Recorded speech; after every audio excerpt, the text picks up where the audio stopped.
आप में से कितने लोग हैं जो हमेशा हर हाल में, चाहे लाइफ में कुछ भी चल रहा हो, खुश रहना चाहते हैं, हंसते खेलते रहना चाहते हैं, मतलब बिल्कुल बच्चे के जैसे मस्त रहना चाहते हैं?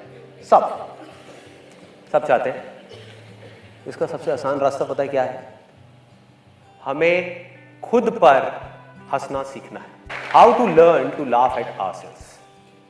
क्योंकि दूसरों की वीकनेसेस पर हंसना, दूसरों के फेलियर्स पे हंसना, ये तो पूरी दुनिया करती है। मजा तब है जब हम खुद की वीकनेसेस पर, खुद के फेलियर्स पर दिल खोल करके हंस सके, बिना किसी झिझक के, बिना किसी डर के। सिर्फ दिखाने के लिए नहीं कि अगर एक ग्रुप में खड़े हैं 10 लोगों के साथ में और हमारा मजाक उड़ रहा है तो मुंह पे ऊपर तो हंस रहे हैं, अंदर अंदर गालियां दे रहे हैं। तो बोल ले बेटा, तू मुझे बोल, मैं तेरे को बोलूंगा अभी थोड़ी देर बाद। तू मेरी नाक के बारे में बोल, मैं तेरे दांत के बारे में बोलूंगा। तो करना क्या है कि अगर हंस रहे हैं तो खुल के हंस रहे हैं, दिखाने के लिए नहीं, उनके साथ हंस रहे हैं।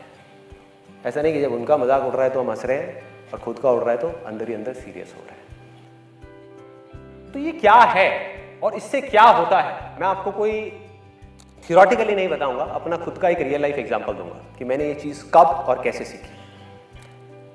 जब मैं करीबन 8 या 9 साल का था तो स्कूल में अपने फ्रेंड्स के साथ में पकड़म पकड़ाई खेल रहा था। भागते भागते मैं अपने स्कूल के स्टेज पे चढ़ गया। स्टेज पे गया और वहां से जा करके मैंने छलांग लगा दी।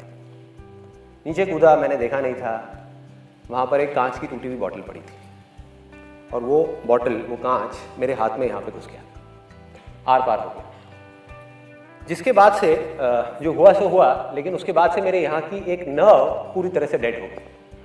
और एक वो दिन है, एक आज का दिन है, मेरी ये जो उंगली है ये मूर्ति नहीं है। आप में से भी शायद कुछ लोगों ने इस चीज़ को नोट करा होगा कि जो लेफ्ट हैंड की मेरी ये फिंगर है ये मूर्ति नहीं है। जैसे ये वाली हैंड की जो फिंगर है, इसको मैं ऐसे ऐसे मोड़ सकता हूँ, इसको मैं ऐसे तो कर सकता हूँ, ऐसे नहीं मोड़ सकता, पकड़ करके मोड़ सकता हूँ, अपने आप नहीं मोड़ सकता। तो हुआ क्या, जैसा कि स्कूल में होता है कि मेरा जो स्कूल का ग्रुप था, दोस्त थे, उनको तो कोई टॉपिक चाहिए होता है ना, कोई मुर्गा चाहिए होता है। स्कूल में यही होता है सबके साथ में, स्कूल कॉलेज में, कि ग्रुप बना हुआ है, एक को मुर्गा बना लिया और सब उसके पीछे पड़े हुए हैं। तो मेरे स्कूल का मुर्गा मैं था। मेरे स्कूल का जो ग्रुप था उसमें वो मुझे पकड़ते थे।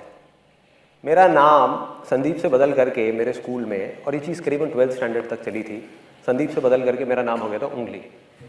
तो वो उंगली आ रहा है, उंगली आ रहा है, उंगली आ रहा है। कोई मुझे उंगली मार बोलता था, कहता यार तेरे से अच्छा तो उंगली मार डाकू था, उसने औरों की उंगलियों को मारा, तूने खुद की उंगली को मार दिया। तो ऐसी ऐसी तरह तरह की चीज़ें होती थी। एक आपने वो कहावत सुनी होगी कि जब घी सीधी उंगली से ना निकल रहा हो तो उंगली टेढ़ी करनी पड़ती है। तो ग्रुप में जब खड़े होते थे तो सब आपस में पूछते थे, कहते यार ये संदीप क्या करेगा, घी कैसे निकालेगा, वो तो बेचारा रूखी रोटी खाएगा। तो ऐसी ऐसी चीज़ें होती थी। और भी कोई भी टॉपिक चल रहा होता था, कोई भी, मतलब किसी और टॉपिक के बारे में बात हो रही है और सबका हंसने का मन कर रहा है, तो वो घूम फिर के फिर मेरी उंगली पे आ जाते थे। तो उस टाइम पे क्या होता था, 12th स्टैंडर्ड तक मुझे बहुत गुस्सा आता था जब भी कोई मेरा इस तरीके से मजाक उड़ाता था। बाहर बाहर से मैं दिखाने के लिए कई बार हंसता था, लेकिन अंदर ही अंदर मेरी फ्रस्ट्रेशन बढ़ती चली जा रही थी। कई कई बार मेरी लड़ाई हो जाती थी उन लोगों से। वो मुझे एक बोलते थे, मैं उनको 4 बोलता था, और बातों बातों में बहस हो गई, कई कई बार हाथापाई भी हो गई, लड़ाई हो गई, गुस्सा बढ़ता जा रहा है। 12th स्टैंडर्ड पहुँचते पहुँचते मेरी जो फ्रस्ट्रेशन है वो 2 चीज़ों को लेकर के बढ़ गई। एक, ये जो लोग मेरा मजाक उड़ा रहे थे उनसे रिलेटेड, जो भी मेरे दोस्त थे, सो कॉल्ड दोस्त। दूसरी मेरी फ्रस्ट्रेशन बढ़ गई भगवान से, कि आपने मेरे साथ में ऐसा क्यों किया, कि अगर उस दिन वो बॉटल वहाँ नहीं होती और मेरी उंगली यहाँ पे इस तरीके से नहीं हुई होती, क्योंकि बच्चे का दिमाग ऐसे ही होता है, तो मेरे को अंदर ही अंदर फ्रस्ट्रेशन हो गई कि यार काश मेरे साथ में ये नहीं हुआ होता, मेरी उंगली ठीक होती तो मेरा इतना मजाक नहीं उड़ता जितना अभी उड़ रहा है, मतलब हर बात पे मजाक। तो ये थी मेरी 12th स्टैंडर्ड तक की लाइफ। उसके बाद में मैं कॉलेज में गया और वहाँ पर मेरा एक दोस्त बना, उसको पोलियो था और वो सीधे तरीके से चल नहीं सकता था, तो उसके पास में हमेशा बैसाखियाँ होती थी जिसके सहारे से वो चलता था। उस बंदे की एक खास बात थी कि उसको कभी भी, मतलब मैं कॉलेज में 2 साल रहा हूँगा और मैंने कभी भी उस बंदे को इतना सा भी परेशान नहीं देखा, किसी ने नहीं देखा, मतलब उसके चेहरे पे शिकन तक नहीं, यहाँ पर सलवटे तक नहीं, हमेशा हंसता खेलता रहता, मजे में। और उसकी क्वालिटी क्या थी, जो मैंने लाइफ में पहली बार ऐसा एक बंदा देखा था, पहली बार, कि वो खुद की वीकनेसेस का, खुद की कमियों का खुल करके मजाक उड़ाता था। और लोगों को जहां पर उसके ऊपर तरस आता था, उसको नहीं आता था अपने ऊपर तरस, वो अपना मजाक उड़ाता और सब हंसते और सब उसको प्यार करते। मतलब खुद तो अपना मजाक उड़ाता था और हंसता था और सब साथ में हंसते थे, लेकिन उसका मजाक कोई नहीं उड़ाता था। तो ये चीज मेरे लिए नई थी और मैंने उसको ऑब्जर्व करना शुरू किया, उसके साथ में रहा, उससे इस चीज को मैंने सीख लिया। इस क्वालिटी को जो उस बंदे के अंदर थी, मैंने कहा कि नहीं, मुझे भी ऐसा ही बनना है, मुझे इस चीज को सीखना है कि खुद पर कैसे हंसा जाता है। और इसको मैंने प्रैक्टिस करना शुरू किया। पहले अपना थोड़ा थोड़ा सा मजाक उड़ाया, ये किया वो किया, अपनी वीकनेसेस का, अपनी उंगली का ही मैंने थोड़ा थोड़ा मजाक उड़ाना शुरू कर दिया, थोड़ा थोड़ा। तो मैं बाहर से कोशिश तो कर रहा था मजाक उड़ाने की, लेकिन अंदर ही अंदर उड़ा नहीं पा रहा था। लेकिन इस चीज को प्रैक्टिस करते करते कुछ महीने बाद मैं इस चीज में परफेक्ट हो गया। मतलब फिर मुझे बिल्कुल भी झिझक नहीं होती थी। तो अब फर्क क्या था, क्योंकि मैं खुद पे हंसना सीख चुका था, उस समय नहीं आता था। तो अब वो लोग जैसे ही मेरा मजाक उड़ाते, पहले वो मुझे एक बोलते, मैं उनको दो बोलता। अब वो मुझे एक बोलते, मैं खुद के बारे में एक चीज और ऐड कर देता। वो कहते हैं हाँ वे उंगली। मैंने कहा हाँ यार तुम सही कह रहे हो, सही नाम रखा है तुमने मेरा, मैं हूं ही बेवकूफ, मैं हूं ही पागल। तो ये करते करते हुआ क्या, मजे की बात मेरे को अभी भी याद है, उनमें से एक लड़का जो मेरा सबसे ज्यादा मजाक उड़ाता था स्कूल टाइम में, उसने बोला, जब ऐसे ही कुछ देर तक ये चलता रहा, उसने बोला, कहता भाई संदीप तू बिल्कुल बदल गया है, तू तो बिल्कुल ही बदल गया है।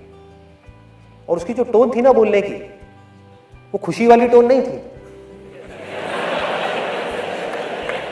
He was in a state of shock। वो सदमे में था कि भाई ये हुआ क्या इस लड़के को। वो सदमे में था, क्यों? क्योंकि उसकी पावर उसके हाथ से चली गई थी। सोचो किसी के हाथ में बहुत ज्यादा पावर हो और वो एकदम से चली जाए रातों रात, क्या होगा? वो कैसे रिएक्ट करेगा? वो शॉक में आ जाएगा ना, कहेगा भाई ये क्या हुआ है, ये हो क्या रहा है? क्योंकि उसकी पावर थी क्या? उसकी पावर थी मेरा गुस्सा। मुझे गुस्सा आता था और वो मुझे गुस्सा दिलाता था। मैं चिढ़ता था, वो मुझे चिढ़ाता था। मैंने चिढ़ना बंद कर दिया, अब वो किसको चिढ़ाएगा? सोचो, उसकी पावर गायब, उसके जोक्स फेल। किसी को हंसी नहीं आती। उसके बाद में जो मैं अपने बारे में बोलता हूं उसमें ज्यादा हंसी आती। तो ये मेरा लाइफ का छोटा सा मैंने आपको एक्सपीरियंस बताया कि किस तरह से अगर हम अपने अंदर एक इतना छोटा सा चेंज लेकर के आ जाए तो किस तरह से हमारी लाइफ एक बिल्कुल ही अलग डायरेक्शन पे निकल जाती है। सोचो, मेरे अंदर का गुस्सा मर गया, फ्रस्ट्रेशन गायब हो गई, दुख गायब हो गया, क्योंकि अब मुझे हंसने के लिए किसी और की जरूरत नहीं थी, टीवी देखने की जरूरत नहीं थी, खुद के ऊपर अकेले में बैठ करके हंस सकता था। कितना कुछ मिल गया छोटी सी चीज के थ्रू।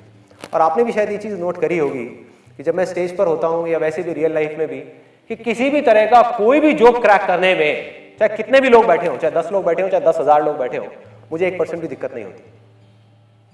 हुआ क्या है कि आज मुझे अच्छे तरीके से समझ आ चुका है कि मैं चाहे कैसा भी जोक क्रैक करूं, यहां पर कैसा भी, अच्छा हो या बुरा हो, एक चीज गारंटीड है, आप लोगों ने हंसना ही हंसना है। हंसना ही हंसना है, गारंटीड हंसना है। और ये मेरा कोई ओवर कॉन्फिडेंस नहीं है जो किसी इमेजिनेशन के ऊपर बेस्ड है, ये मेरा कॉन्फिडेंस है जो रियलिटी के ऊपर बेस्ड है। और मैं बताता हूं कैसे मैं ये बात बोल रहा हूं। मैंने कोई जोक क्रैक किया या कुछ बोला यहां पर आकर के, अगर आपको जोक समझ आ गया तो आप क्या करोगे? हंसोगे, उस जोक के ऊपर ठहाके मार मार के हंसोगे, खुल के हंसोगे। और अगर वो जोक समझ नहीं आए तो क्या होगा? तब भी आप हंसोगे।